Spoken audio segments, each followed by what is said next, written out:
You can't let that case as a non-issue. It's an issue. Take action in future. You must not allow Parliament to be a laughingstock. You know, if you watch the Parliament in Korea, parliamentarians sometimes hit each other with chairs. We don't think we should go to that level in South Africa. And that is our view on the disruption in Parliament. The second one was on the letter written by the Public Protector addressed to the President, President Zuma. The National Working Committee expressed concern about the behavior and conduct of the Public Protector. That is not an attack on the Public Protector. I hope the 702 will note that. We are not attacking the Public Protector. We are raising concern about behavior and conduct. As a Chapter 9 institution, the Public Protector has the responsibility to protect the integrity of the office of the Public Protector. Because there will be one Public Protector today, there will be another one tomorrow. And that office must be protected and not collapse with one individual who happened to be incumbent at a particular point in time. Now,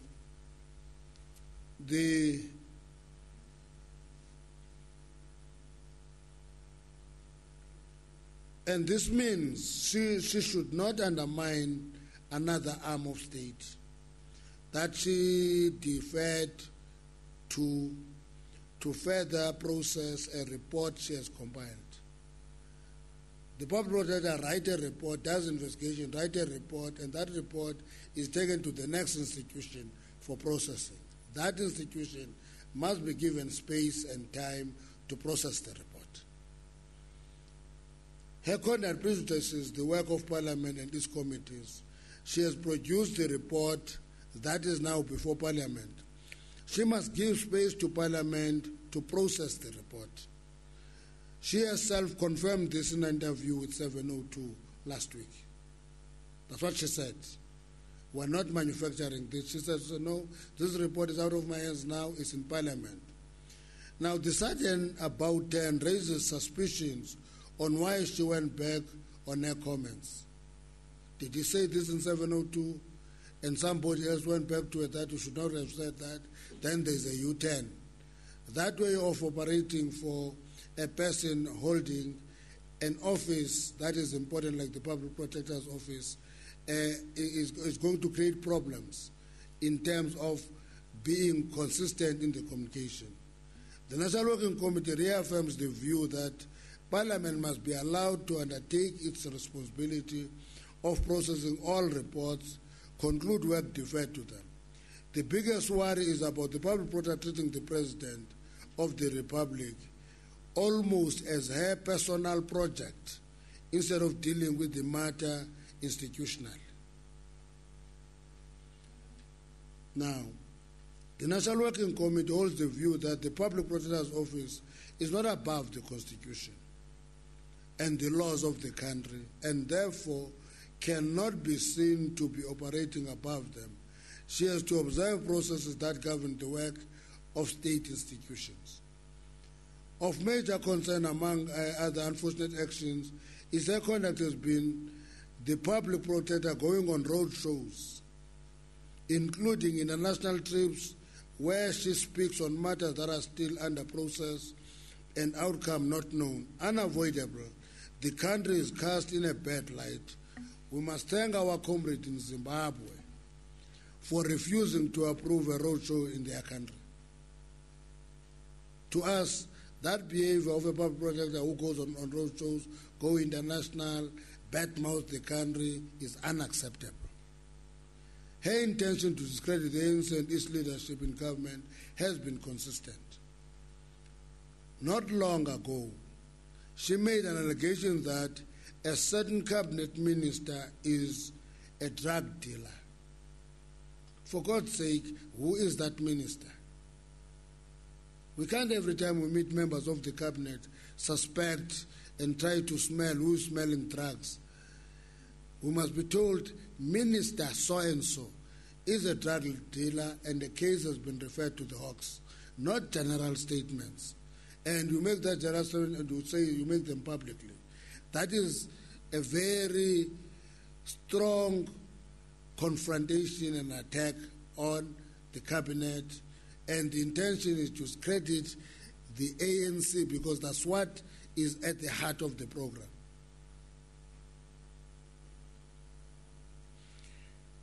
Earlier this year, she accused members of the security cluster of having leaked the provisional report into the Kanda Brigade. Now, she says a senior member of the governing party has leaked her letter to the president. Who is this senior member of the governing party? I haven't seen the letter. Comrade Jesse has not seen the letter. Comrade Ziz has not seen the letter. Therefore, who is this senior member of the ANC who has leaked the letter to the media? I think if we're told that in no uncertain terms, then we can be able to deal with that behavior, because leaking such letters to the media, whether it is done by the ANC or is done by the Office of the Public Protector, is bad. If you are releasing that letter, call a media briefing, release the letter to everybody, and don't leak a scoop to a particular journalist and it goes on. It's a bad practice. It can't be acceptable. And these insinuation allegations are intended to create doubt and suspicion of members of the ANC in society. Once again, the ANC calls on the Public Protector to reveal the name of this so-called senior leader who has leaked the letter to the media. Parliamentary Ad Hoc Committee has been put together. It must be allowed to do its work, and the SIU report is clear and concrete on action being taken based on the interministerial task team report. And that is important to us because already the SIU has investigated, identified people who must be charged criminally. That is what we called for at the beginning, and we think that that process must be allowed, because if people are not charged criminally, then we are never going to have a deterrent to corruption. Corruption the only deterrent is arrest, prosecution, and conviction. So the SIU report leads us to that. I think that is what we should do. The public must appreciate that she investigated a case that was investigated by other institutions of state. And therefore, a report cannot be the only report we talk about. The NWC also noted the coincidence of the Public Protector writing the letter to the President exactly on the same day as the EFF disrupt Parliament.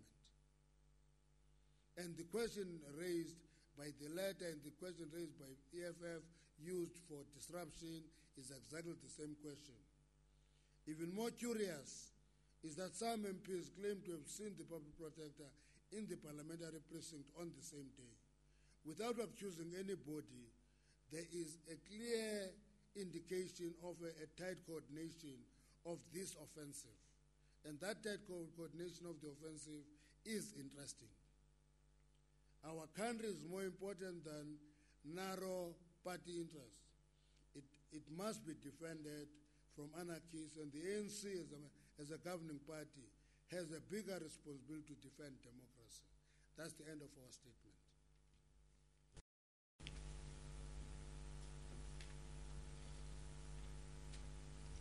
Thank you very much, Secretary General Kwete Mantashe. We shall take questions, if any. The last time it was only one question. Karim? We'll take a round of 5 hands.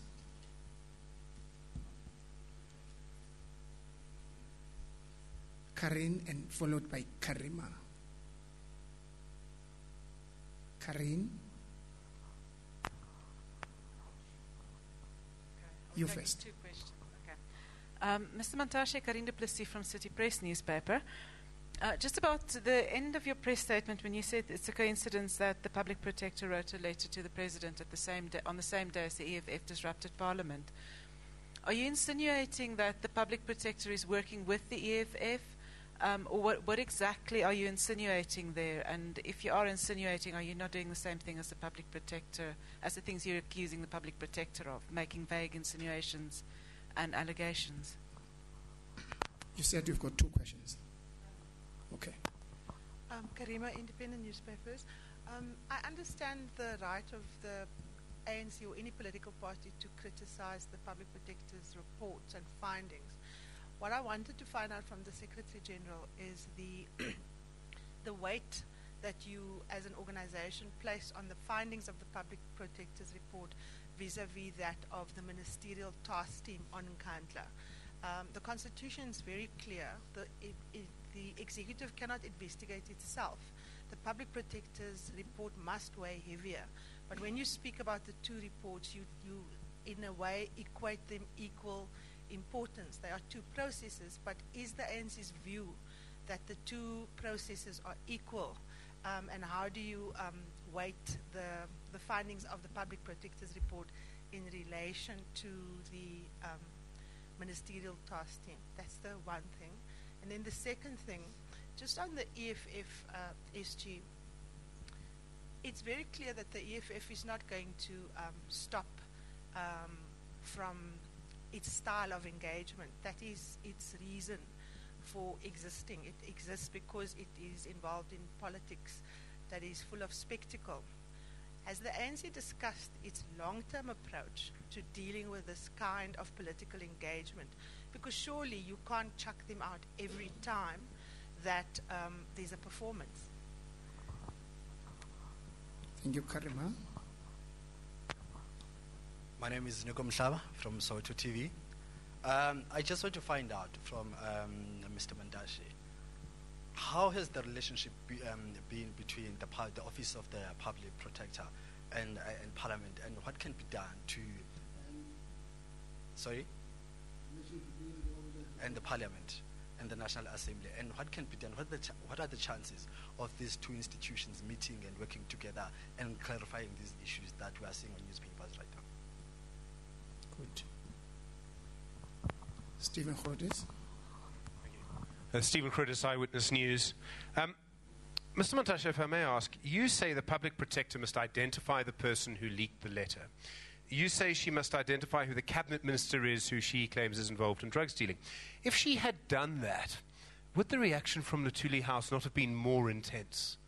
In other words, I feel I do have to ask the question, are you not just baiting her, if I can use that phrase? And my second question is, the Public Protector said the President must repay a reasonable contribution of the money spent by government on Nkandla. The President has said several times, as has the ANC, that he has respect for the Office of the Public Protector and the Chapter 9 institutions. But the President has also said the Police Minister must make a decision on whether he is liable for a contribution. Do you believe that by asking the Police Minister to make a determination, the President is therefore complying with the finding that he must also make a reasonable contribution? Thank you. We'll take that as the last end on this round. Yes, did you have a bite?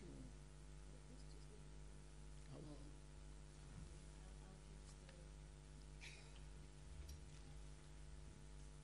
will leave the last question.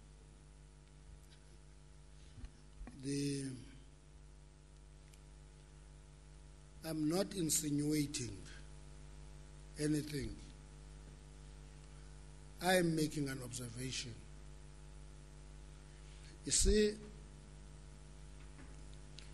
there is one development that we're observing in the ANC, and we've said this before, of what we call an anti-majoritarian liberal offensive on the movement, where several forces in society coordinate their work to attack the African National Congress, trying to delegitimize it as a liberation movement. And we observe very clearly when there is apparent coordination. It's not an insinuation. We're making an analysis of what we're observing. And that analysis informs our attitude to some positions taken that appear genuine when you dig deeper, you discover that they're not genuine. starts a coordinated action. It is very, very interesting that you receive the letter of the public protector same day as EFF disrupt Parliament. And they say the same thing. And to me, that is interesting. That's what we're saying. What weight do we put on the report? We put no weight to reports. We know that there are reports. The cabinet doesn't investigate itself. It was investigating Project A. What is it called? It's Project A, yeah? And when it is given that task, they have the cabinet has a responsibility to execute work.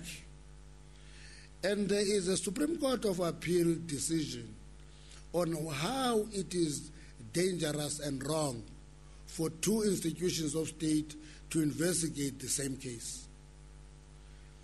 Now, because the ministers did the investigation, produced a report, they appreciated that they could not be judges in the same cases, hence handing the report to the SIU. For the SIU to investigate further and make determination on who is on the wrong, on what action to be taken, and I think there's a lot of progress being made in that regard. And I think then later came the Public Protector's report, investigating the same case that is investigated by another institution of state. And that confusion will continue causing confusion in the public, in the sense that is the state. And there can be no case, Karima, that cabinet does not exist when there is a public protector. There can be no such a case. There is something called a government, and that is the executive. That is a recognized institution in the Constitution. It is distinct from Parliament, and the executive is an institution, and then there will be the judiciary, and then there will be Chapter 9 institutions. All those are institutions of state. There is no institution of state that is senior to the other institution of state. That's why there is a separation of powers. Now, when you say, because Chapter 9 institution is investigated, I have not seen the Auditor General releasing a report and then come back and say, I will tell you what to do, I will monitor what to do. Give us the report. We're just seeing the report of the local government institution. The responsibility is on the institutions to follow through what are the concerns raised by the Auditor General and to follow them through. Why is there one Section 9 institution that is totally above the Constitution when others operate within the precincts of the Constitution? That's our question. Therefore, it's not a question of weighting this over this. That interministerial report and the Public Protector's report agree almost 70% in their findings. They agree. They differ on action to be taken. So I don't know why should we put a weight where there is agreement. And why should a minister determine how much to be paid? It's because the Public Protector herself says, pay a reasonable amount that will determine in conjunction with the Minister of Police and the Treasurer. That's what the report says. That is what the report says. Now, why is it now strange when those ministers are given the responsibility to do what the Public Protector says? Now, and then the Public Protector in the letter that I have not seen, if what I read is correct, now ask, when are you paying? How much is it that must be paid? Because she has not determined the amount. She said the amount must be determined by the Minister of Police and the National Treasurer. So what is she demanding? Payment of what? What amount? Determined by who?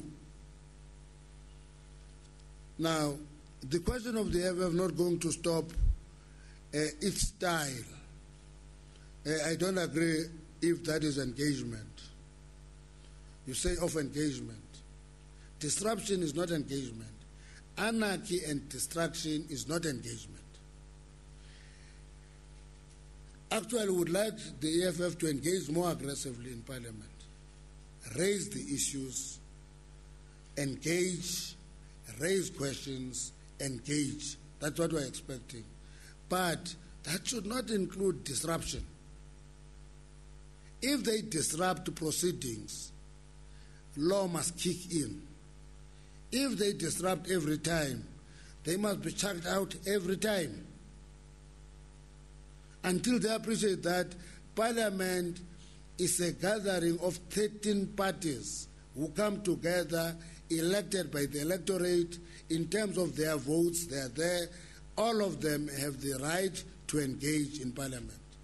Parliament is not about disruption and disruptive actions of the EFF. If that is their strategy, every time they disrupt, they must be kicked out of the National Assembly. Simple. Ironically, they are not disruptive in a number of provinces. I must also make that point. They are behaving well. They don't even wear overalls and hard helmets in Parliament. They go there as honorable members. Therefore, I think the EFF has found Parliament as soft on them. And the Parliament should not allow itself to be the playing ground. That cannot be tolerated in the provincial legislatures. Relation between Public Protector and Parliament, I don't know if you know, Jesse, you'll answer that question.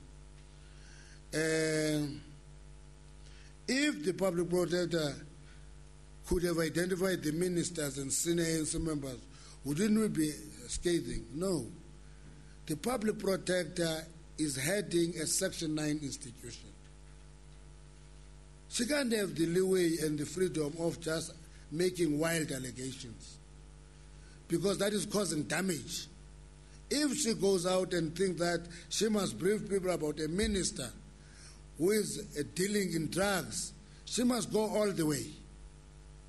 That is the responsibility she's having. She can't just make wild allegations, because one of the things that we always fight, even in the party, is this question of, just like, you know, when there's a breakaway party, I just look at this and say, how we cope well. And this chap gets isolated in the party. Now, when I EFF, and then I have an issue with this, I say, who's this? EFF. You know, and he gets isolated in the party. Wild allegations are more dangerous than actually mentioning the names of the people whom you accuse of committing misdemeanors. That's our argument.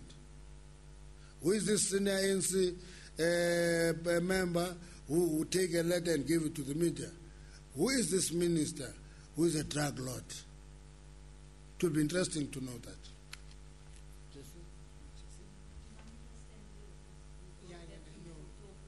No, it comes down. Thank you very much. I'll try. I think, yes, you know, it is ideal for us all to work for amicable relationships between the institution, which is Parliament, and the Chapter 9 institutions as a whole. Those are independent institutions in a way, and the ANC conceptualized those long ago. So I think also this pretense that the notion of a Chapter 9 institution did not come out of the ideas of the African National Congress, we would like to correct. It's because we talked about instruments that were instruments of both accountability and of protection of our democracy, both. Parliament has that characteristic, so do the Chapter 9 institutions. But that relationship will so easily be tampered with when any one of the two believes themselves to either be higher than the Constitution of the Republic of South Africa or higher than the institution of Parliament itself. The Parliament is the Parliament of the people of South Africa. And it's not the Parliament only of the ANC or any other body. And we honestly believe that where the difficulties have arisen is the attitude of the Public Protector towards Parliament. And her attitude has been that she is more superior than the Constitution and more superior than Parliament. And we all need to work for that to be corrected. Because we need to actually strengthen the Public Protector's office. We need to strengthen that institution, and we think we've actually drifted away from its strength. And we are very, very concerned with a public protector that is very populist in her orientation, and that sometimes does not put the full picture to the public. If you recall, in her report, at the end of her report, she called for certain recommendations. She makes recommendations, by the way. One of those was for criminal investigations to happen. And the only institution in our republic that has that capacity is the SIU. So when the SIU does that and presents its findings to the President, and the President then responds, as she had asked him to do, to Parliament, the Public Protector had forgotten that she made such a recommendation. And perhaps we just need to ask her to go back to her own documentation. And in fact, not just her document, but when she spoke off the cuff during her presentation of the report. These are the issues that came out. In addition to that, it's quite important to remember all of us as a society, our discussion about the Key Points Act and the role of the Minister of Police in that act. And the President is simply applying the law. The Public Protector had recommended that the President, the Police Minister and National Treasury should determine what must be paid. Now the President answers that, and there is general unhappiness by the Public Protector and, with respect, by your own analysts. And I think perhaps you've already forgotten the history and the generics of this entire matter. So I think we all have to come to the point where we accept that there has to be a calming down so that we get to the end of this. In January 2013, it is the ANC who actually asked for an absolute putting on the table of all these matters. No holds barred, and if there were any criminal actions to be taken, let's get there. Then, Stephen, I don't think we're baiting the Public Protector. You know, I think there's a false sense that we sit here on a daily basis and we look at what we can do to needle the Public Protector. We have much more work to do than preoccupying ourselves with that. It's actually only in the recent week that we started looking at all her statements. And we must just say to her very openly, to accuse somebody of being a drug dealer is of interest to the ANC because we have an interest in undermining drug dealing in our country. And if there is a minister of state that she knows about who is dealing in drugs, she has the responsibility to make the ANC, who is the governing party, and who that minister may be a minister of, and the society know who that person is. She needs to let us know. Not to throw out she is insinuating, she is nuancing. Similarly, our concern is that there's a history of leaks of documents from the Public Protector's Office. Each leak has been glibly explained away, very glibly explained away. Now, we are really urging the Public Protector, please tell us who is this NEC or senior leader or member of the ANC whom she says she knows had leaked this report. There are other questions. How did they get this letter? If it was a letter between herself and the President, did she hand the letter to that person and therefore that person leaked it? Who gave that letter to whoever? We're interested in this because this corrosive sense of an ANC that doesn't play the game with fair rules is not right. If there's an ANC that doesn't play the game with fair rules, let us know. Who is this individual? Again, I want to say to the Public Protector, Madam, you actually have a responsibility to put out the names. You see, the unfortunate thing is that the Public Protector goes to a conference somewhere, and she makes this pronouncement about a drug-dealing minister. And she makes this statement about a leaked letter, which she calls the unfortunate leak. There's nothing unfortunate about the leaks that have come from the Public Protector. They are intended to be leaked. They come at a particular time. They are timed leaks. And the coincidences are just too strong. A leak on the same day as the EFF decides to insult the people of South Africa with behavior that none of us should ever accept, and that each one of us must actually work for undermining, is really too much of a coincidence.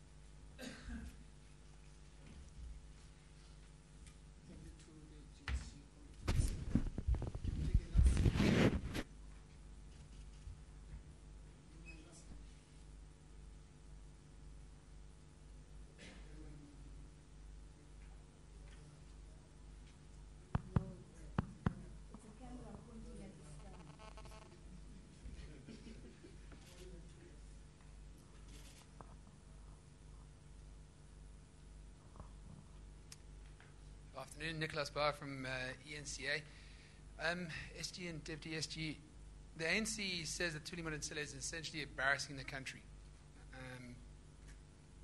This public spat that's now formed between your party and the Public Protector, is that not also damaging to the public, to the country's image? And have you attempted at all to contact the Public Protector directly and try and engage on these issues to perhaps sort it out without airing all dirty linen in public? And also, constitutional law experts say that the Public Protector's report should weigh heavier than any other report into the Nkandla matter. But actions by government, statements by your party suggest otherwise. So, answer the question for us. Should we take the SIU and interministerial report to be more authentic and relevant than the Public Protector's report? And are you willing to go to court to prove that point?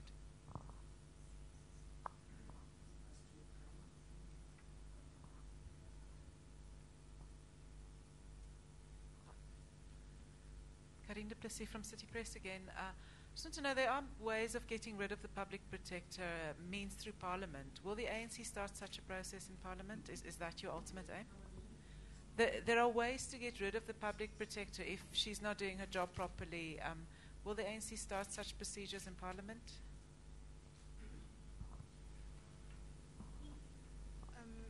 Karima again from Independent. The allegation that a letter was leaked by a senior member of the ANC, I mean, it's not a secret that the ANC is very divided on a lot of issues. You've acknowledged that in your own correspondence, when you look at the state of your organization and so on. Is it not conceivable, given how divided the ANC can be on particular issues, that it could well be that it's internal ANC factional activity that has led to this leak? And if that is the case, is the ANC concerned that it appears, or at least at the very least, there's a notion that you could appear to be divided on this matter? And are you attending to this issue? I mean, in the past, the ANC has released documents about leaks to the media, leaks to other institutions from its own ranks. So how are you planning as the ANC to deal with this question? Is it something that concerns you? And then just the last question. The Minister for Safety, or is it Safety and not Safety and Security, Defence, said that the disruptions in Parliament is a matter for national security. It has been interpreted in the last few hours as an attempt by the executive to trample on the rights and the sphere of influence of the legislature. You've spoken eloquently about the separation of powers. Is that not an overreach on the part of that particular minister?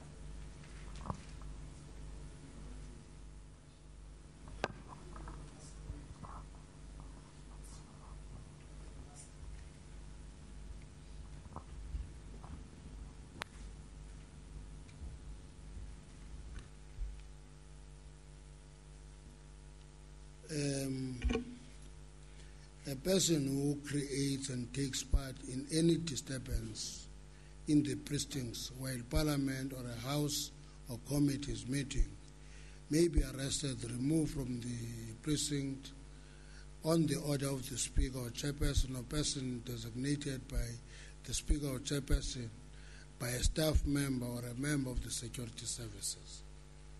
That's the law that says so. And therefore, when the law says may be arrested in this, who did they envisage to be doing that? Some imaginary force that will do that. And my own view is that is quite clear that insecurity is a responsibility to secure Parliament as well. It can't be left to chances who secure Parliament. Security of Parliament is the responsibility of the security forces in the country. And they must be ensured that there is security. We're in a country, Karima, where a president was stepped inside Parliament. And we can't be complacent about behavior in Parliament. You know, one time, the protection unit in Parliament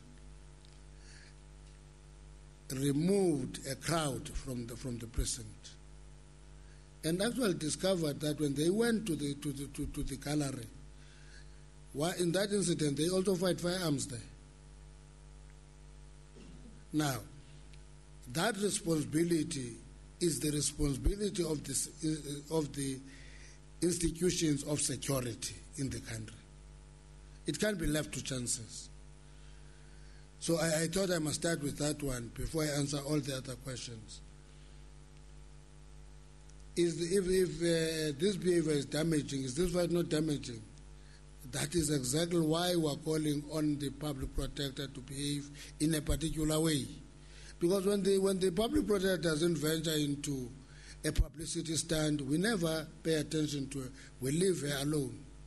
But once the Public Protector begins to behave as a political institution, obviously he plays into the space of political parties. And political parties will take position. That's why even now, you'll find that others will queue on the side that says, it's right, attack. But all political parties will be attracted to that space once the Public Protector tries to be a political institution.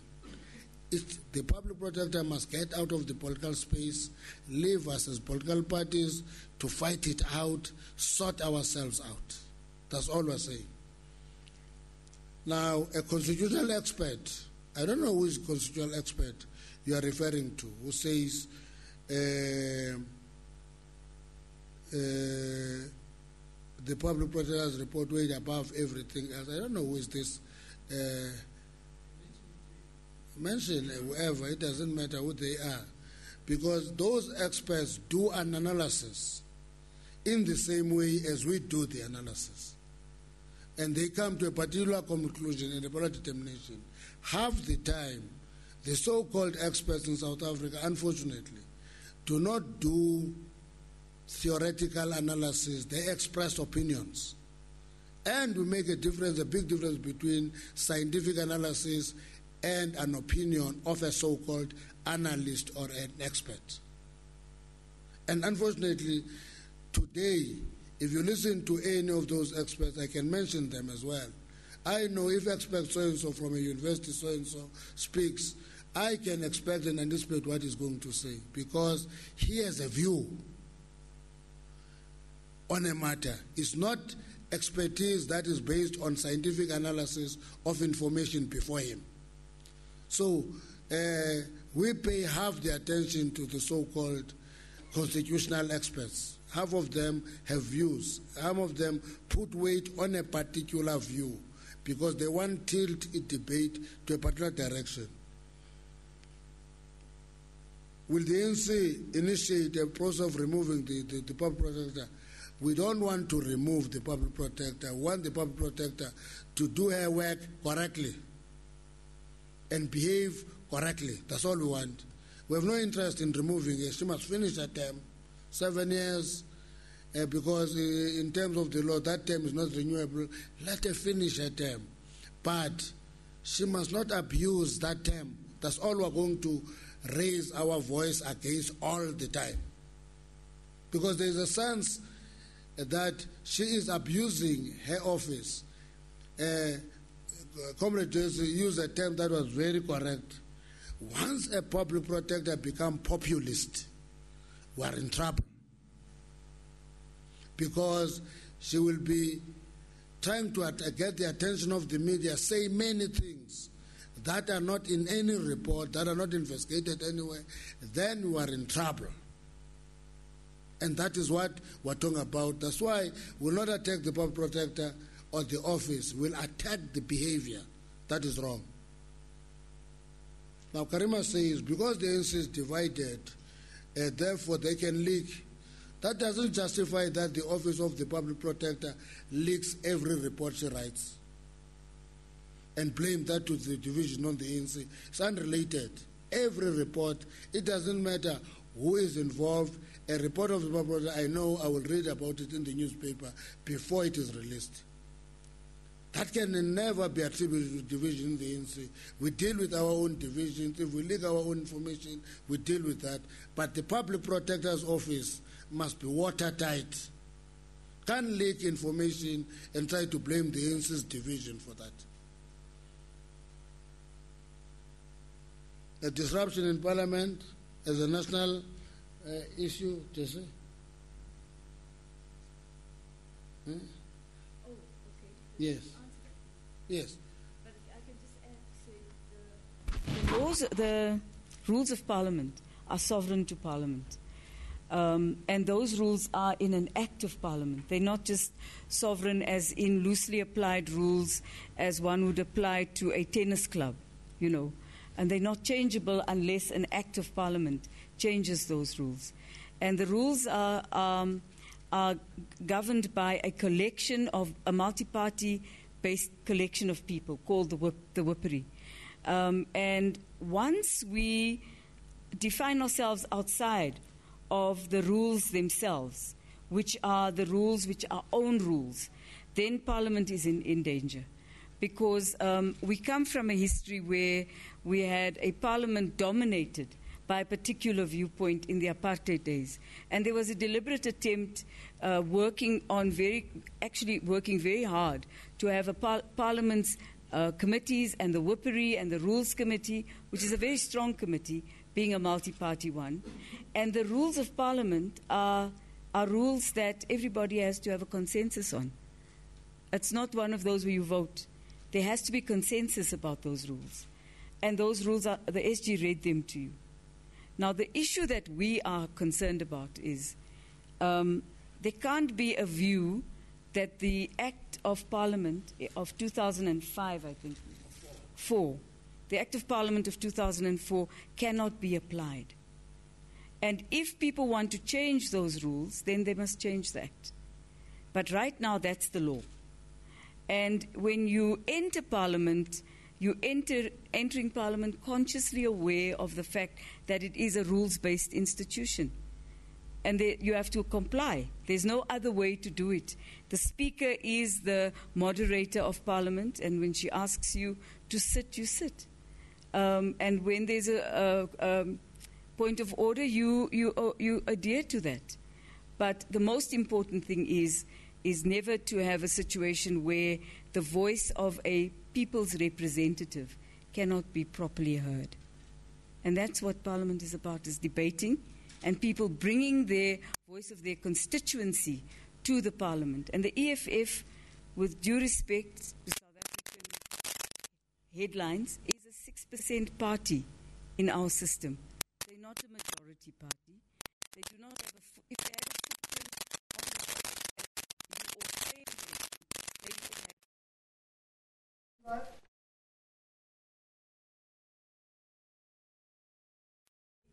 located to them.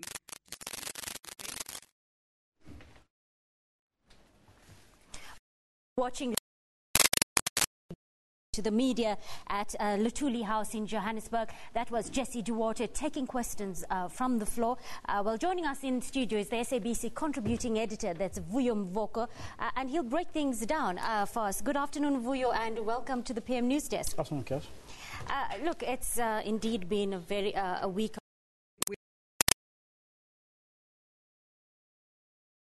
ANC is very firm. We would really want Parliament to be respected by everybody. This Parliament for hundreds of years to come. It's not a intervention, it's a long-term institution. And tampered with, ever. Not by anybody.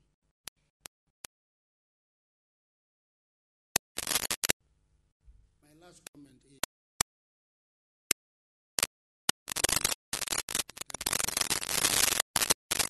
Parliament when there are questions and answer those questions. But they must be allowed to answer those questions. If you're not able, you make a follow-up question. Simple. You can't just shout and howl. Otherwise, you're depriving South Africans to actually do their own assessment.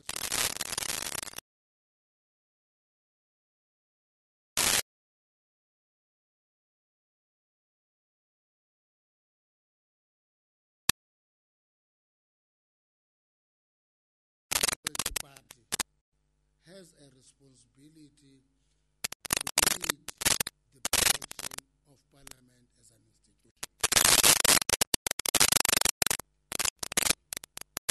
Ladies and gentlemen, that concludes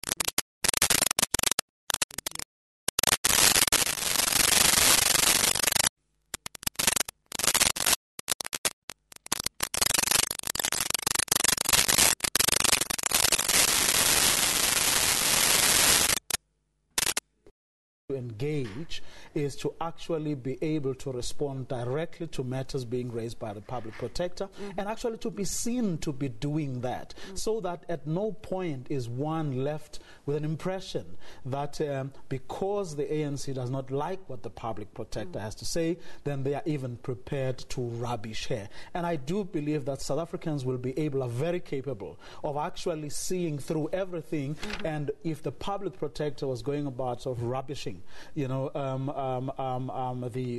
country or discrediting the ANC. Yes. And I think they would be able to see through that. And I think the ANC has, as much as it is demanding of the Public Protector and other people, it has to take a hard look at itself as to whether some of the things they say and how they conduct themselves do not give credence to the suspicion that many people seem to have, that they are not really does it come down to a question of whether parliamentary processes should overtake the Constitution and the legislation? The ANC is saying it's not up to the Public Protector to evaluate or to decide on the adequacy of the President's response.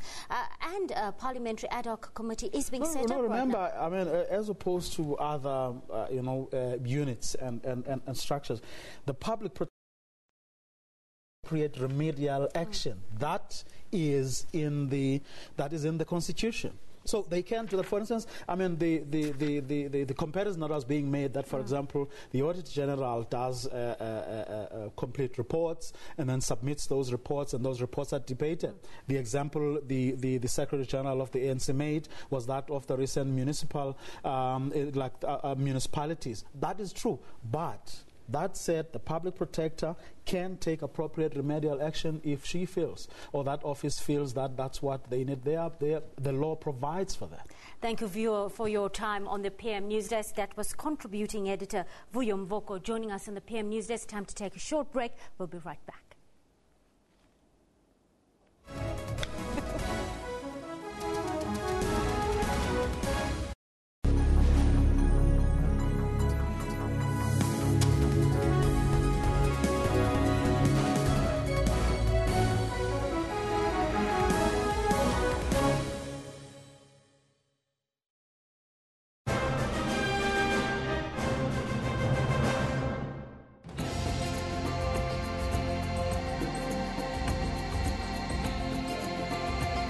I dread hurting people through my findings and have them lose their jobs and livelihood. But I stand for what is right. We need a bolder vision where we're not going to be apologetic. We must be bullish and occupy the space that we believe